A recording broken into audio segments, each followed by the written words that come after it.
Jefferson Randolph Smith, segundo conocido como Soapy Smith, fue un famoso estafador y forajido en la frontera estadounidense del siglo XIX. Nacido en Coweta, Georgia, en 1860 tenía ascendencia inglesa. Su familia llegó a América cerca de 1760 y se estableció en Virginia. En 1821, el abuelo de Jefferson mudó a la familia al condado de Coweta. La riqueza de la familia se vio afectada durante la Guerra Civil y enfrentaron dificultades durante la era de la Reconstrucción. Los padres de Jefferson se mudaron cerca de Rock, Texas, en 1876, cuando él tenía unos 16 años, buscando una vida mejor. En 1878, Jefferson, junto con su primo Edwin Bobo Smith, presenció la muerte del forajido de Texas, Sam Bass, y su banda el 19 de julio. Fue durante este periodo que Jefferson fue introducido al mundo del engaño y la trampa. Alrededor de 1878, Jefferson dejó a su familia y se aventuró solo en el mundo de las estafas. Viajó por todo el país, asistiendo a ferias, vendiendo baratijas baratas y joyería falsa como un vendedor ambulante. Pronto dominó estafas como el juego de la bolita y las 3 cartas. Así, Jefferson se convirtió en un experimentado estafador y un pícaro. Jefferson tenía un talento para la organización. Durante su tiempo en Fort Worth, Texas, comenzó a reunir a un grupo de estafadores expertos conocidos como la Banda del Jabón, quienes eran sumamente hábiles para engañar a la gente. Cada miembro tenía talentos únicos para estafar y quitar dinero a víctimas desprevenidas. Individualmente, estos hombres tenían que moverse constantemente de un pueblo a otro. Jefferson los reunió formando una organización cohesionada que era más difícil de desmantelar. Él reunió sus recursos, sobornó a las fuerzas del orden y a políticos, y contrató a abogados de primer nivel para dificultar que las autoridades arrestaran y procesaran a sus asociados. Sorprendentemente, Jefferson descubrió que la existencia de la ley y el orden en realidad funcionaba a su favor. Según su primo Edwin Bobo Smith, las estafas de Soapy eran tan notorias que Fort Worth creó leyes dirigidas a él. En consecuencia, Soapy decidió buscar nuevas oportunidades en otro lugar. Soapy dijo que llegó a Denver, Colorado, cerca de 1879. Le atrajo la actitud indulgente de Denver hacia el juego, y su incapacidad para mantenerse al ritmo de su propio crecimiento la convirtió en un lugar ideal para los estafadores. La estación de tren Union Station traía continuamente nuevos objetivos, conocidos como ovejas, para que las bandas de timadores los explotaran. Jefferson consolidó a muchos de los timadores dispersos que operaban en la ciudad en su organización, y su influencia sobre el ayuntamiento y el departamento de policía en general creció junto con el tamaño de su banda. Para 1884, Jefferson ya se había consolidado como el jefe del bajo mundo criminal de Denver.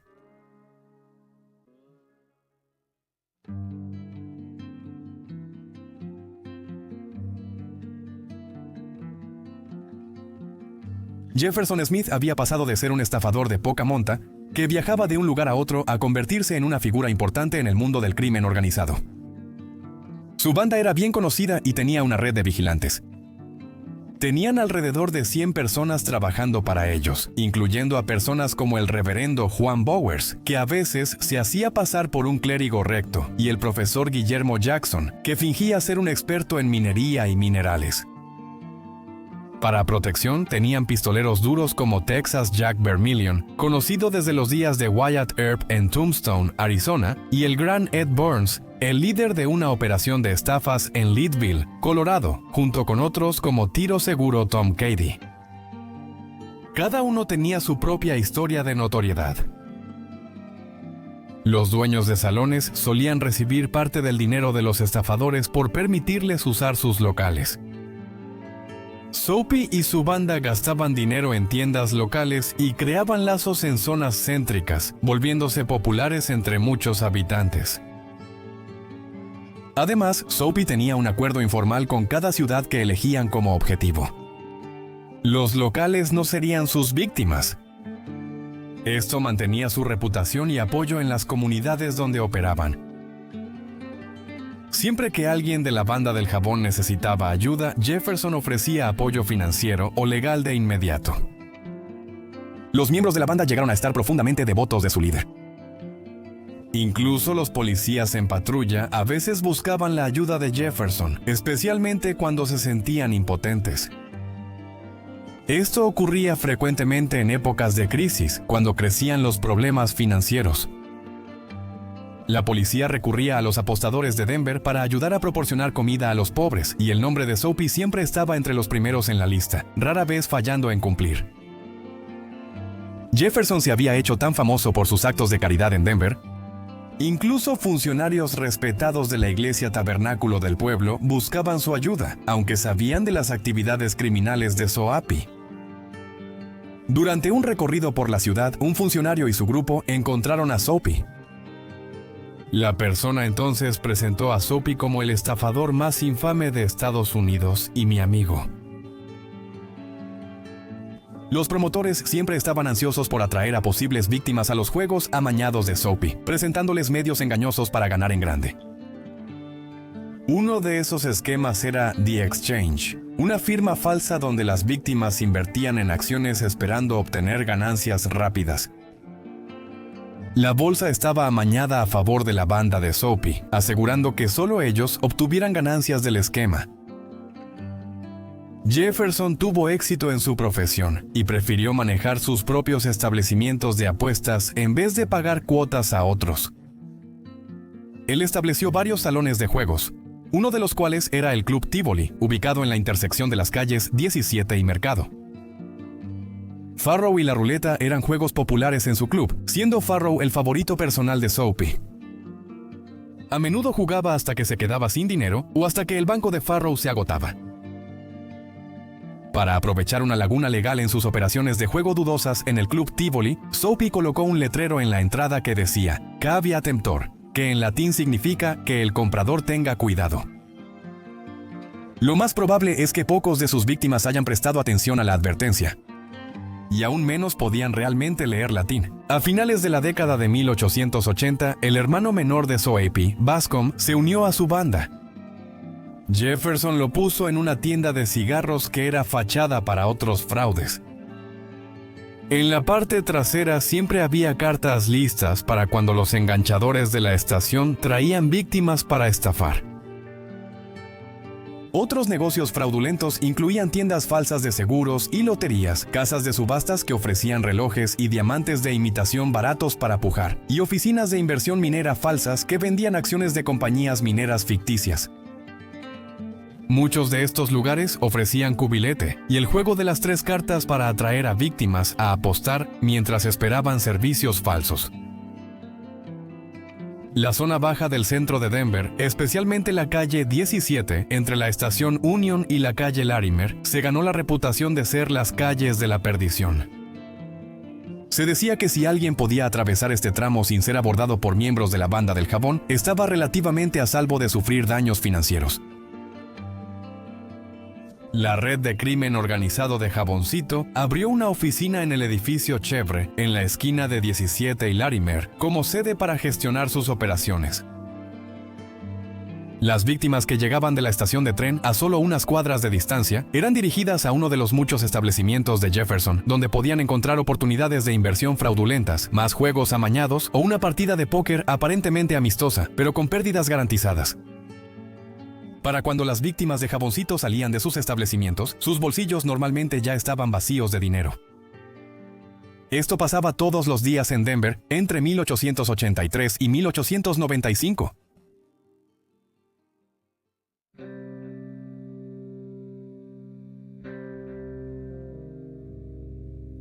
Jefferson Smith se hizo famoso por su ingeniosa estafa de paquetes de jabón, donde solía engañar a víctimas desprevenidas.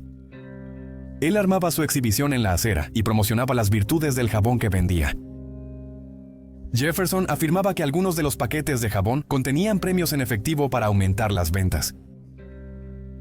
Él envolvía las barras de jabón en papel sencillo, de vez en cuando mostrando billetes que iban desde $1 hasta $100, los cuales luego metía dentro del jabón antes de mezclarlos y ofrecerlos a la venta en subasta, comenzando desde $1.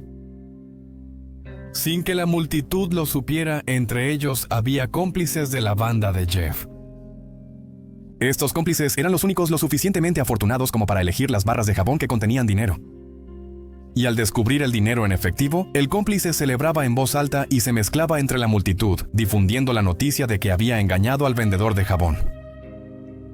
Daban consejos para elegir el paquete adecuado. Sin embargo, fue un engaño. Solo los hombres de Jeff recibieron dinero en los paquetes de jabón.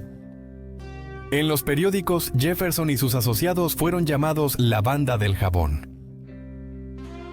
Jefferson Smith, el astuto operador, entonces ganó notoriedad a nivel nacional como Soapy Smith, un apodo que lo acompañó hasta su muerte. Aunque sus amigos nunca lo llamaron Soapy, él a veces usaba ese alias para intimidar a sus rivales. Soapy usó el esquema de paquetes de jabón premiados y su alias por más de 10 años, ayudando a fundar 3 grandes empresas criminales. Cabe destacar que, ajustando por inflación, un jabón costaba $1 en 1885. Equivale a $20 actualmente. Las actividades criminales de Soapy se volvieron famosas en el oeste de Estados Unidos, sobre todo en Denver, donde la banda del jabón alertaba a posibles víctimas sobre estafadores en la ciudad. Esta táctica ayudaba a los estafadores a ganarse la confianza de las víctimas antes de engañarlas. El grupo de estafadores de Soapy enfrentó desafíos de varios sectores, incluyendo movimientos religiosos y políticos que buscaban eliminar los salones y casas de juego de la ciudad. Sin embargo, estos esfuerzos para limpiar la ciudad solían durar poco. Organizaciones rivales de estafadores competían por el control del bajo mundo criminal, utilizando cualquier medio necesario para derrocar a Soapy. Se cree que la principal banda rival estaba liderada por los hermanos Sam y Lou Blonger. Hubo al menos 2 intentos de matar a Soapy. Uno de esos intentos fue en 1889, mientras él estaba en un vagón en la estación de Pocatello, Idaho. Una carta detallada en los archivos de la familia Smith describe el tiroteo que siguió entre otra banda rival y miembros de la banda de Soap. Soapy logró disparar a 2 de sus atacantes antes de escapar a toda velocidad a caballo. Al llegar con su esposa, contó que un disparo le voló la mitad del bigote. Soapy fue el jefe del bajo mundo criminal de Denver de 1887 a 1895. Sin embargo, a mediados de la década de 1890, empezó a perder el control del poder, en parte por sus rivales, pero principalmente por su propio temperamento volátil, lo que lo llevó a problemas legales que iban desde disturbios públicos menores hasta intento de asesinato. Cuando se combinaba con el alcohol, el temperamento de Soapy lo convertía en un individuo peligroso. Su creciente notoriedad por actividades criminales hizo imposible que las autoridades locales siguieran ignorando sus acciones. La policía y funcionarios de la ciudad fueron acusados abiertamente de coludirse otra vez con estafadores, acusación no del todo infundada. Durante la serie de reformas en Denver en la década de 1880, los salones y los jugadores se vieron obligados a cerrar temporalmente. A menudo se mudaban a pueblos cercanos hasta que bajaban los esfuerzos de reforma y regresaban a Denver cuando todo se calmaba, a veces reabriendo sus negocios en los mismos lugares donde antes cerraron. En una de las redadas más graves contra salones y juegos en 1892, Jefferson organizó a sus amigos en un sindicato y fue al nuevo campamento minero de plata en Creede, Colorado. Soapy aseguró hábilmente varios contratos de arrendamiento para locales a lo largo de la calle principal en Creede, con la ayuda de algunas mujeres de Denver con reputaciones cuestionables.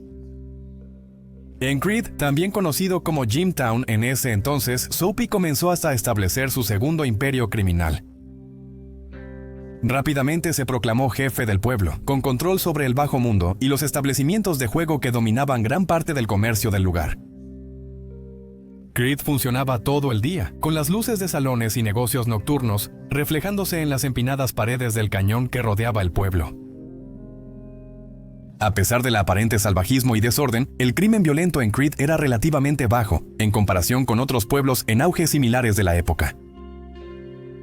Historiadores lo atribuyen al control de Soapy sobre criminales, pues los alborotadores eran tratados de inmediato. Incluso Bob Ford, el hombre que mató al forajido Jesse James, y Joe Palmer, miembro de la banda de Soap, fueron expulsados del pueblo después de causar problemas. Sin embargo, Soapy facilitó su regreso. Un intento de asesinato contra Soapy ocurrió en su salón, el Club Orleans, dejando a Soapy ileso, pero resultando en que Joe Palmer perdiera ambos pulgares. Palmer siguió a Soapy a Skagway y se quedó tras su muerte sin que nadie supiera su vínculo con la banda del jabón.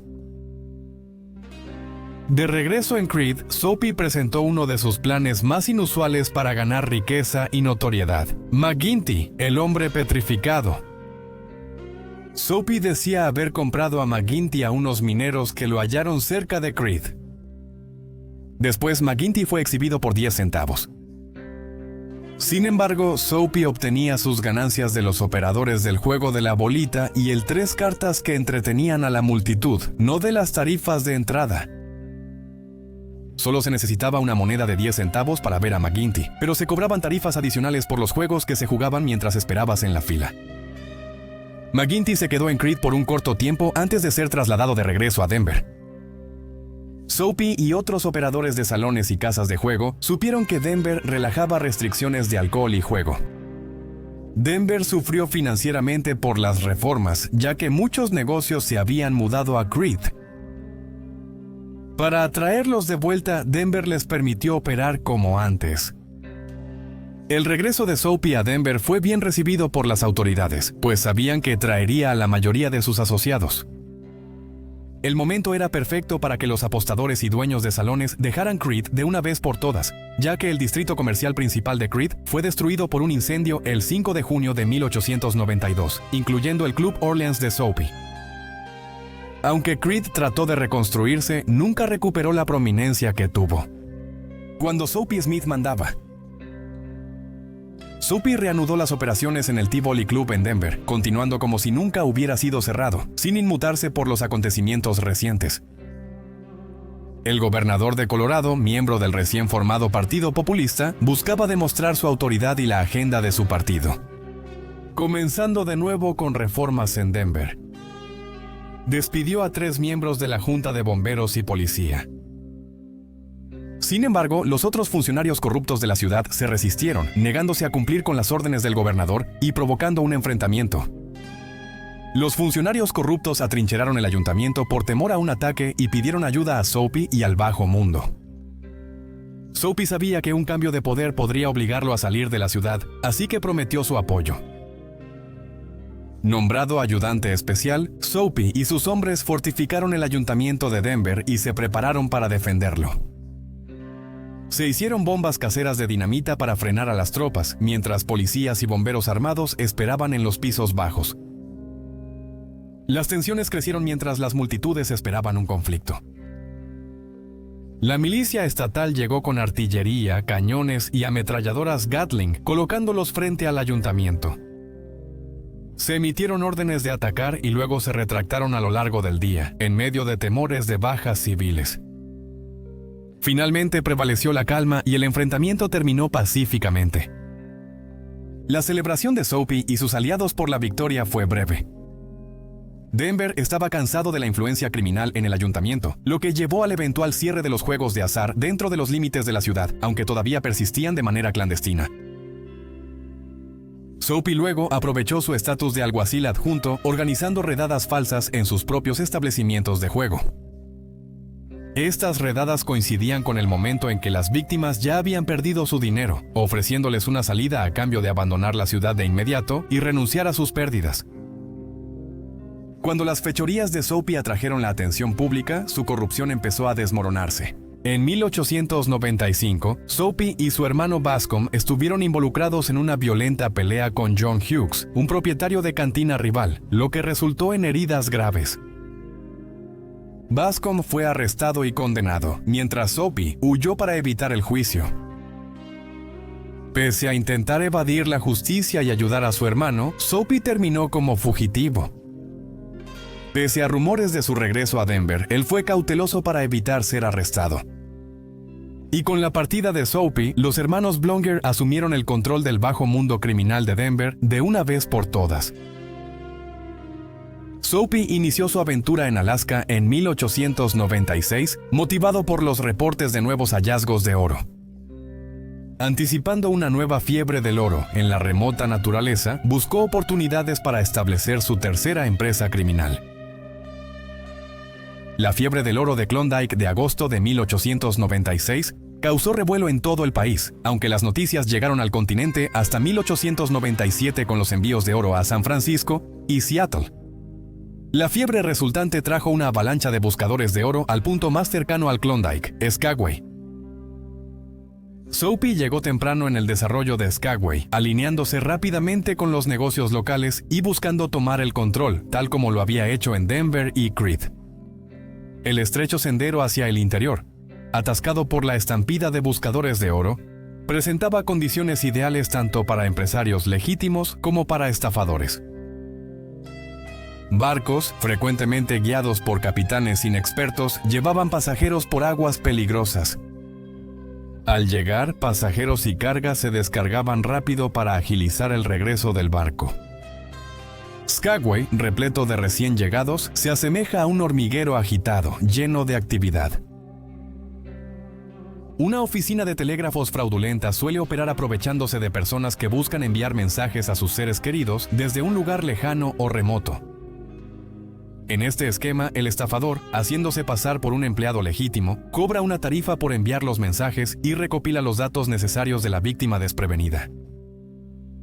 Una vez que el mensaje es enviado, la víctima puede recibir noticias de una respuesta, la cual el empleado ofrece recuperar por una tarifa adicional. Atraído por la promesa de comunicación de sus seres queridos, la víctima acepta pagar el cargo extra. Sin embargo, en lugar de entregar una respuesta genuina, el estafador atrae a la víctima a un juego de póker amañado u otra forma de apuestas, donde corre el riesgo de perder una parte significativa de su dinero. Para cuando la víctima se da cuenta del engaño, ya ha sufrido una pérdida financiera y le queda poco recurso para recuperar su dinero.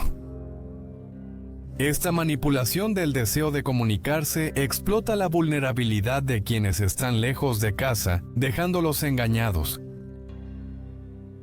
Aunque la estafa de la oficina del telégrafo parecía obvia luego, la prisa por llegar a los campos de oro solía nublar el juicio. Las víctimas, ansiosas por continuar su viaje, rara vez buscaban justicia. Pese a estos engaños, no deben ignorarse las contribuciones de Soapy a Skagway. Apoyó causas benéficas y defendió el bienestar del pueblo, donando fondos para más vigilantes nocturnos. Al operar varios salones, incluido el salón de Jefferson Smith, Soapy tenía gran influencia en Skagway. Con el aumento del crimen, los residentes se dividieron. Unos se enfocaron en los estafadores, como Soapy, otros los apoyaron o se mantuvieron neutrales. Grupos secretos intentaron expulsar a Soapy, pero sus tácticas frustraron sus esfuerzos y consolidaron su dominio en el bajo mundo de Skagway.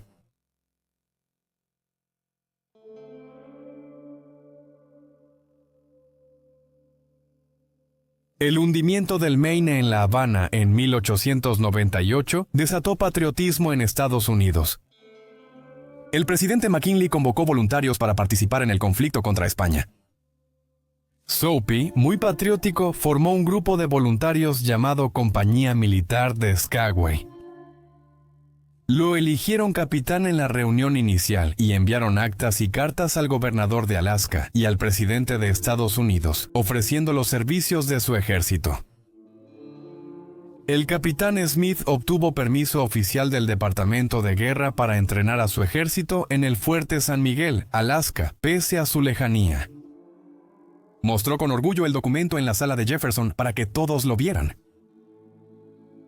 Soapy tenía una agenda clara para su ejército: asegurar su autoridad absoluta sobre Skagway. Con la aprobación oficial del Departamento de Guerra, Soapy podía imponer la ley marcial en caso de cualquier disturbio por parte del grupo de vigilantes conocido como los 101 o cualquier otro adversario de Soapy. White Pass y Yukon llegó a Skagway antes de que existiera la ciudad, buscando poner vías por el sendero y aprovechar la fiebre del oro. Sin embargo, al volver, hallaron un Skagway distinto. Soapy y otros empresarios temían que el ferrocarril afectara sus negocios. Skagway era el punto de partida de los mineros, quienes abordaban trenes desde el barco y evitaban casi todo el pueblo. El ferrocarril había invertido mucho en llegar a Skagway y no podía permitirse pérdidas debido a la oposición de Soapy. La empresa buscaba una razón válida para remover a Soapy, sabiendo que él no renunciaría voluntariamente. La noche del 8 de julio de 1898, los vigilantes se reunieron en el muelle de la compañía chino. Soapy, tras un día de disputas y amenazas, bebía en el salón de Jefferson Smith. Soapy recibió una nota que le urgía a actuar de inmediato. Enojado y ebrio, tomó su rifle y se dirigió al muelle. Algunos asociados lo siguieron hacia los guardias en el muelle. Soapy discutió con Frank Reed, uno de los guardias. En la pelea que siguió, ambos hombres recibieron disparos y Soapy finalmente perdió la vida. Las circunstancias del tiroteo siguen siendo motivo de debate, con preguntas sobre quién sacó su arma primero, quién disparó primero y cuántos disparos se intercambiaron. Aunque hubo relatos contradictorios, Frank Reed fue oficialmente acreditado con la muerte de Soapy por motivos políticos. Algunos historiadores sugieren que Jesse Murphy, uno de los otros guardias, fue el verdadero agresor, basándose en el testimonio de testigos y relatos escritos de los guardias. Murphy supuestamente le quitó el rifle a Soapy y lo mató de un disparo. Se atribuyó la muerte de Soapy a Reed por motivos políticos para mantener el control en Skagway ante posibles intervenciones federales. Las circunstancias de la muerte de Soapy siguen siendo controversiales, con dudas sobre sus heridas, el origen de las balas halladas en su cuerpo y la posible existencia de juego sucio. Aunque persiste la duda, Frank Reed fue reconocido como el asesino de Soapy, aunque los historiadores siguen divididos hasta hoy. En lo que no siguen divididos es en el legado incuestionable de Soapy Smith, como uno de los estafadores y personajes más pintorescos del folclore del Viejo Oeste. Era un hombre caritativo y al mismo tiempo un gángster despiadado. Era un forajido de corazón y nunca será olvidado mientras se recuerde la frontera estadounidense.